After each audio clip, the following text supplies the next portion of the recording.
Hello बच्चों, welcome back to my channel. कैसे हैं आप सब लोग। आज की वीडियो में आप लोग के लिए बिजनेस कम्युनिकेशन के एमसीक्यू क्वेश्चंस लेकर के आई हूँ और इसका कि आप लोग का पेपर होने वाला है। बहुत ही इंपॉर्टेंट क्वेश्चंस और अच्छे क्वेश्चंस रहेंगे आपके आज की वीडियो में, जो कि आपके एग्जाम्स के लेवल के हैं और एग्जाम्स में आ सकते हैं। इससे पहले भी इसको काफ़ी वीडियोज़ मैंने प्रोवाइड कराई हैं, अगर आपने नहीं देखी ज़रूर देख लीजिएगा। प्लेलिस्ट चैनल पर अवेलेबल है, लिंक आपको इस वीडियो के डिस्क्रिप्शन में मिल जाएगा, जहाँ पर आपको सारी वीडियोज़ एक साथ मिल जाएंगी। बहुत ही अच्छे और इम्पोर्टेंट क्वेश्चंस वहाँ पर भी कराए हुए हैं। आज की वीडियो में ही ऐसे ही कुछ इंपॉर्टेंट क्वेश्चन और रहेंगे। शुरू करते हैं, लेकिन शुरू करने से पहले चैनल को सब्सक्राइब आपको जरूर से कर लेना है। वीडियो अच्छी लगेगी लाइक करिएगा और ज़्यादा से ज़्यादा फ्रेंड्स तक वीडियो को शेयर भी कर दिया करिए। चलिए शुरू करते हैं, फर्स्ट क्वेश्चन लेते हैं। सबसे बेसिक क्वेश्चन जहाँ से स्टार्ट ही होता है कम्युनिकेशन का, कि the term communist derived from the word. जो कम्युनिस्ट शब्द है वो कहाँ से लिया गया। अभी कम्युनिस्ट क्यों आया, क्योंकि कम्युनिकेशन जो है वो कम्युनिस्ट से बना है और कम्युनिस्ट शब्द जो है वो किससे लिया गया है, ग्रीक भाषा का है, लैटिन का है, चाइनीज है, इंग्लिश है। तो किस भाषा का शब्द है, लैटिन भाषा का शब्द है। जो कम्युनिस्ट होता है उसकी मीनिंग हो जाती है, इसको कई तरह से ऐसे तो मीनिंग है, वैसे अगर नॉर्मल बात करें तो कॉमन कॉमन मीनिंग हो जाती है। एक ही तरह की समान समान एक जैसा अर्थ होना चाहिए, एक जैसी समझ रखने वाले व्यक्तियों के बीच में जो बातें होती हैं, शेयर किया जा रहा है, वो आपका कम्युनिस्ट होता है और उसी से हमारा कम्युनिकेशन शब्द बना है। और ये किस भाषा का, किस लैंग्वेज का है, लैटिन लैंग्वेज का है। एक का आंसर क्या होगा हमारा, ऑप्शन बी हो जाएगा। चलिए नेक्स्ट क्वेश्चन है, बहुत ही इजी सा क्वेश्चन है लेकिन सबसे ज्यादा पूछा जाने वाला क्वेश्चन है। नेक्स्ट क्वेश्चन है, communication means dash information feeling and thoughts with others. संचार का अर्थ है डैश दूसरों के साथ सूचना, भावना, विचार प्राप्त करना, आदान प्रदान करना, संदेश देना और प्रतिक्रिया। यानी कम्युनिकेशन की मीनिंग क्या होती है कि रिसीव करना इन्फॉर्मेशन, फीलिंग्स या फिर थॉट्स को एक्सचेंज करना, कन्वे करना या फिर सभी। यहाँ पर अगर जो एग्जैक्ट उसकी जो मीनिंग है बात करें अगर उसकी, तो कम्युनिकेशन मीन्स होता है exchange of information, feelings and thoughts with other. ये नहीं है कि सिर्फ आपने अपनी बात दूसरे व्यक्ति तक पहुंचा दी, उसकी बात भी पलट के आप तक आनी चाहिए, जिससे कि आपको ये पता चले कि आपको समझ में आया है या नहीं। जैसे अभी मैंने वीडियो के थ्रू आप लोग को समझा रही हूँ, क्वेश्चन सॉल्व करवा रही हूँ, अब आप लोग कमेंट करके कहते हैं कि आपको समझ में आ रहा है, वीडियो अच्छी लगी आपको। यहाँ वो मीनिंग होता है कि आपने फीडबैक दिया। फीडबैक जब आपने अपना दिया, कमेंट किया आपने, तो उससे मुझे ये पता चल जाएगा कि आपको भी उतनी ही समझ में आया है। तो वो क्या है, कम्युनिकेशन का ही एक आपका टाइप है। तो करेक्ट आंसर हमारा हो जाएगा ऑप्शन बी। चलिए नेक्स्ट क्वेश्चन है। नेक्स्ट क्वेश्चन कह रहा है कि grapevine communication is associated with dash communication. जो ग्रैपवाइन संचार होता है इसको अंगूरी लता संप्रेषण भी कहा जाता है। डैश संचार से जुड़ा है, औपचारिक, अनौपचारिक, क्षैतिज या फिर ऊर्ध्वाधर, फॉर्मल, इनफॉर्मल, हॉरिजॉन्टल, वर्टिकल। तो ग्रैपवाइन कम्युनिकेशन, ग्रैपवाइन क्या है, जैसे कि आपके अंगूर के गुच्छे की तो होता है, अंगूर के गुच्छे अगर आपने देखे हो तो इस तरह से जो कि होते हैं, तो एक से एक आपस में कोई उनका एक लाइन नहीं होती, कोई कहीं पर से जुड़ा होता है, कोई कहीं पर से आपका आपस में जुड़ा होता है। तो वो क्या हो जाता है, वो आपका कहलाता है अंगूरी लता संप्रेषण। वो किस टाइप का होता है, तो वो आपका इनफॉर्मल है, अनौपचारिक होता है। जैसे कि कोई आप ही लोग क्लास में फ्रेंड्स हैं आपस में, या दूसरे क्लास के बच्चे हैं आपस में एक दूसरे के साथ बातें कर रहे हैं, एक दूसरे के साथ कुछ शेयर कर रहे हैं इन्फॉर्मेशन, तो वो आपका इनफॉर्मल है। तो यहाँ पर कभी कभी होता है ना कि आप लोग बात को बढ़ा चढ़ा करके बहुत बोलते हैं, तो ग्रैपवाइन होता है कम्युनिकेशन, उसमें बातों को बढ़ा चढ़ा करके बोला जाता है। तो एक्चुअल इन्फॉर्मेशन जो होती है वो पूरी तरह वही नहीं रह जाती, बल्कि उसमें कुछ इधर उधर की बातें बहुत ज्यादा मिक्स हो जाती हैं, तो वो अफवाह की तरह एक तरह से आप तक पहुंचती है। तो वो आपका ग्रैपवाइन कम्युनिकेशन और ये इनफॉर्मल कम्युनिकेशन का ही एक टाइप होता है। एक आंसर क्या हो जाएगा, ऑप्शन बी हो जाएगा। चलिए नेक्स्ट क्वेश्चन है, lateral communication is between. Partial जो संचार होता है वो किसके बीच होता है, वरिष्ठ और अधीनस्थ के, एक ही कैडर के व्यक्तियों के, अधीनस्थ और वरिष्ठ के, या फिर सभी के बीच में होता है। Superior and subordinate, same cadre of A personal, personal, subordinate and superior among all. जो पार्शल संचार होता है वो आपके एक ही कैडर के, यानी कि एक ही कैडर के, एक ही सेम उसके जो लोग होते हैं उनके बीच होता है। जैसे कि एक डिपार्टमेंट है, तो उस डिपार्टमेंट में जो एक ही लेवल पे काम कर रहे होंगे उनके बीच जो होता है कम्युनिकेशन, वो कम्युनिकेशन हो जाता है आपका लैटरल कम्युनिकेशन। एक आंसर क्या हो जाएगा, ऑप्शन बी हो जाएगा। चलिए नेक्स्ट क्वेश्चन है, ऑडियो विजुअल कम्युनिकेशन कंबाइन।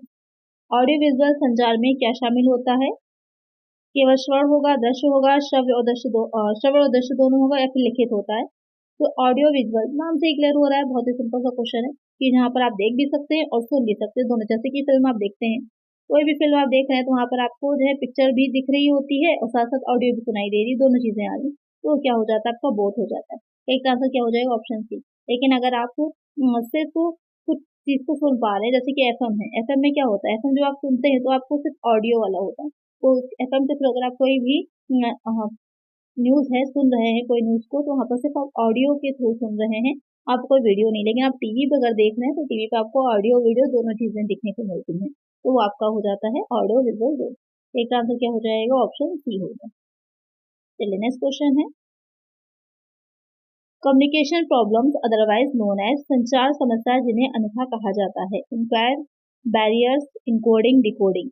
जो कम्युनिकेशन में प्रॉब्लम्स आती हैं, यानी कि कुछ इस तरह की सिचुएशंस आ रही हैं जिससे कि आप जो कम्युनिकेट करना चाह रहे हैं मैसेज वो सामने वाले व्यक्ति तक सही ढंग से नहीं पहुंच पा रहा, या उसका वही मीनिंग वो नहीं समझ पा रहा जिस मीनिंग के साथ आपने उसको मैसेज भेजा था, तो वहां पर उसको या उन प्रॉब्लम्स को क्या कहा जाता है, तो उसे हम बैरियर्स बोलते हैं, बाधाएं कहा जाता है। बहुत तरह की होती हैं बाधाएं जो होती हैं, फिजिकल जो बैरियर्स होती हैं, आपकी इकोनॉमिकल होती हैं, जो कल्चरल बैरियर्स होती हैं, बहुत टाइप की होती हैं। एक आंसर होगा ऑप्शन बी। नेक्स्ट क्वेश्चन है, posters fall under dash communication, posters dash संचार के अंतर्गत आते हैं, मौखिक, दृश्य, लिखित या फिर स्पोकन यानी कि बोले गए। तो यहाँ पर पोस्टर्स हैं, पोस्टर किसी चीज का लगा हुआ है, आपने देखा उसको कोई भी चीज लिखी हुई है, जैसे कि कोचिंग्स होती हैं, कोचिंग्स के पोस्टर्स लगे होते हैं, किसी भी चीज की कोचिंग के पोस्टर, तो वहाँ पर लिखा होता है कि जो है किस सब्जेक्ट से रिलेटेड है, किस क्लास के बच्चों के लिए है, टाइमिंग क्या है, ये सारी चीजें, या कॉन्टैक्ट नंबर वहाँ पर दे रखा हो, तो सारी चीजें वहाँ पर मेंशन होती है, तो आप उसको सिर्फ देख पा रहे हैं। दृश्य, दृश्य है, विजुअल है उसका एक, आप उसको देख पा रहे हैं, तो वो हो जाता है आपका डी। पोस्टर जो है वो आपका विजुअल कम्युनिकेशन का एक एग्जाम्पल होते हैं। तो एक आंसर क्या हो जाएगा ऑप्शन बी हो जाएगा। अब पोस्टर यहाँ पर जरूरी है लिखा लिखित में हो, जैसे कोई कार्टून भी बना हो सकता है, यहाँ पर सिर्फ मैंने एक एग्जाम्पल आपको दिया, ऐसे कि कोई कार्टून बना हुआ है, ओके, अगर हम उसका पोस्टर लेते हैं तो वो तो रिटर्न भी हो जाएगा। अगर हम सिर्फ बात कर रहे हैं वैसे पोस्टर की जहाँ पर कुछ कोई पेंटिंग बनी है, कोई कार्टून बना हुआ है जिसके थ्रू कोई मैसेज दिया जा रहा है, तो वहां पर आपका वो हो जाता है विजुअल। एक आंसर होगा ऑप्शन बी। नेक्स्ट क्वेश्चन है, informal communication is otherwise known as communication, अनौपचारिक संचार को अन्यथा डैश संचार के रूप में भी जाना जाता है, ग्राफाइन, लैटरल, विजुअल, हॉरिजॉन्टल। तो अनौपचारिक संचार को और किस नाम से जानते हैं, अभी इसका आंसर मैंने आप लोग को बताया, बहुत अच्छे से समझाया, तो अगर समझ में आपको आ गया होगा तो इसका आंसर करेक्ट आप मुझे जरूर बताएंगे कि इनफॉर्मल कम्युनिकेशन को और किस नाम से जाना जाता है। तो जल्दी से इसका आंसर आप लोग मुझे कमेंट करिए। चलिए नेक्स्ट क्वेश्चन लेते हैं,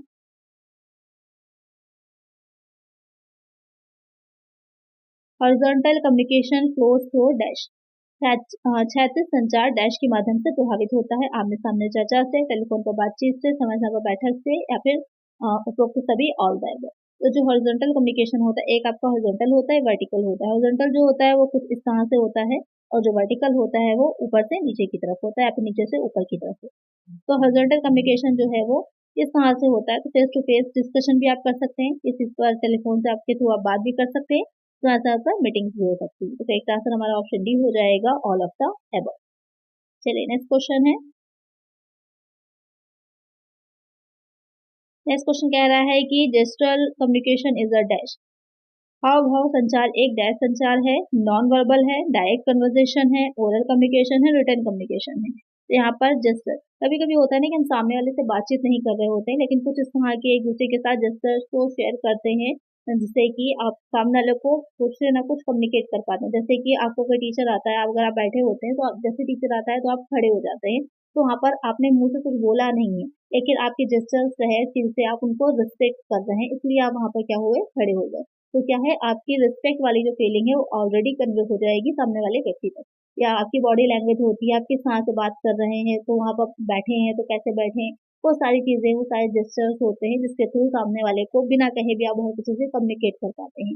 तो वो क्या है, किस तरह का कम्युनिकेशन है, तो वो नॉन वर्बल होता है, यानी कि गैर मौखिक होता है। एक आंसर क्या हो जाएगा ऑप्शन ए। वर्बल में तो आप बोल करके कोई चीज काम को करते हैं, लेकिन जो नॉन वर्बल होता है वहां पर आपके तो जिस तरह की लैंग्वेजेस आती हैं, जैसे बॉडी लैंग्वेज है आपकी, आपके जेस्चर्स है और भाव है, उनसे ही आप कम्युनिकेट करते हैं। एक आंसर हो जाएगा हमारा ऑप्शन, जैसे कि एग्जाम में आपको बिना पूछे बिना बोले एक दूसरे से आंसर पूछते हैं, तो वहाँ पर आप लोग उसी का बॉडी लैंग्वेज का जेस्चर्स का यूज करते हैं, वही चीज़ है यहाँ पर नॉन वर्बल कम्युनिकेशन।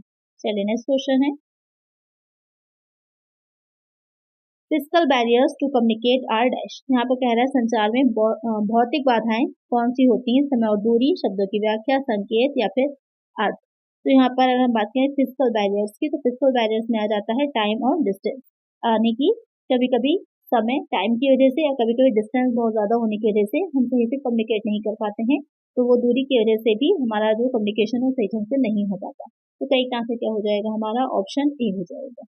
बाकी भी आपके बैरियर्स में ही है, लेकिन ये आपके दूसरे और बैरियर्स में आएंगे और टाइप्स में आएंगे। यहाँ पर जो है ये टाइम एंड डिस्टेंस, एक बैरियर्स पे आप लोग की अलग से वीडियो में बना दूंगी, काफी इंपॉर्टेंट टॉपिक ये भी है कि बैरियर्स के बारे में कि क्या होते हैं, किससे रिलेटेड होते हैं, अलग अलग टाइप के बैरियर्स से रिलेटेड हो जाएगी वो वीडियो, जिससे कि आपको वो टॉपिक ये अच्छे से क्लियर हो जाएगा।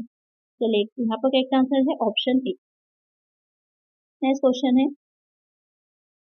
Communication is right from A Latin word communis which mean. संचार लैटिन शब्द कम्युनिस से लिया गया है, जिसका अर्थ है कम्युनिटी, मैसेज, कॉमन, नन।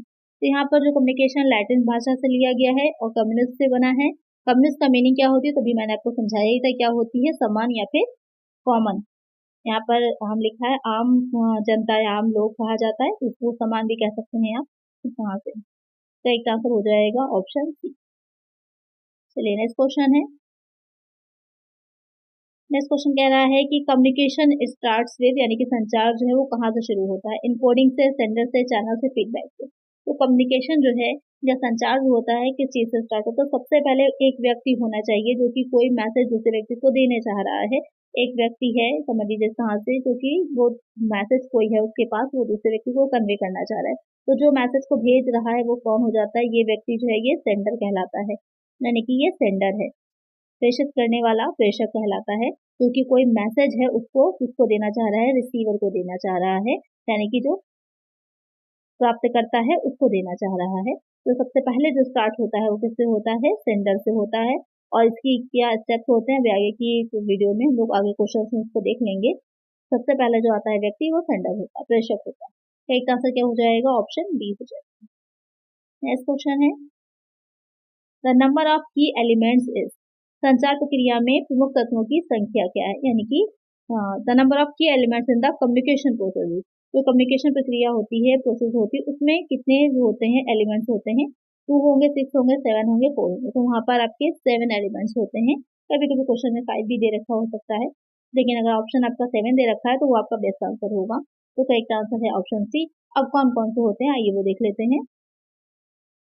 तो यहाँ पर आप देख सकते हैं सबसे पहला सेंडर हो जाता है, जो कि मैंने देखा ही था। सेंडर जो होता है वो किसी मैसेज, कोई मैसेज होता है उसके पास, वो मैसेज वो देना चाह रहा होता है, उस मैसेज को पहले इनकोड करता है, यानी कि उसको किसी भाषा में किसी तरह से उसको लिखा जाता है। इसको हिंदी में कहते हैं कूटन और इंग्लिश। उसके बाद आ जाता है चैनल, फिर कोई माध्यम चुनता है जिसके माध्यम से उसको भेजना है। उसके बाद आता है रिसीवर, यानी कि प्राप्त करता है, इस तक मैसेज पहुंचता है, फिर वो उसको डिकोड करता है, इसको कहते हैं अपकूटन। समझ लेने के बाद उसके बाद वो उसका फीडबैक देता है, यानी कि पुष्टि करता है। तो ये पूरा प्रोसेस आपका चलता रहता है और ये एक तरह से कुछ इस तरह से जो आपके राउंड शेप में चलता है। फीडबैक वापस किसके पास आता है, फीडबैक वापस आ जाता है सेंडर के पास। उसके बाद ये प्रक्रिया ऐसे प्रोसेस आपकी चलती है। इसमें क्या हो जाता है, मेनली 7 होते हैं। चलिए नेक्स्ट क्वेश्चन है,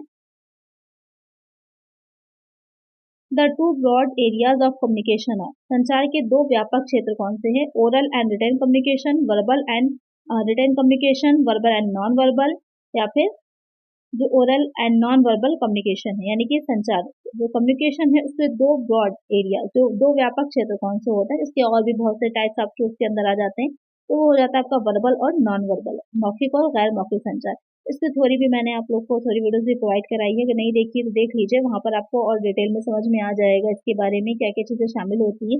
लिंक उसकी प्लेलिस्ट बनी है, लिंक मैं आप लोग को प्रोवाइड करा दूंगी, इसी वीडियो के डिस्क्रिप्शन में देख लीजिएगा, मिल जाएगा। तो अगर आपको थोड़ा सा थ्योरी इसके बारे में जानना है तो वहां से पढ़ सकते हैं। यहाँ पर एक आंसर हो जाएगा ऑप्शन सी। तो आज के वीडियो में इतना ही, बहुत ही अच्छे इंपॉर्टेंट क्वेश्चन थे और प्रीवियस वीडियोस भी इसकी देख लीजिएगा तो आपको काफी क्वेश्चन आपके एग्जाम के पॉइंट ऑफ व्यू से अच्छे तैयार हो जाएंगे। तो आज की वीडियो में इतना ही, मिलते हैं नेक्स्ट वीडियो में कुछ और नए क्वेश्चन के साथ। लेकिन इसी तरह की वीडियोस आपको मिलते रहे इसके लिए चैनल को सब्सक्राइब जरूर से कर लीजिएगा और वीडियो को लाइक करिएगा। चलिए मिलते हैं नेक्स्ट वीडियो में। Thank you.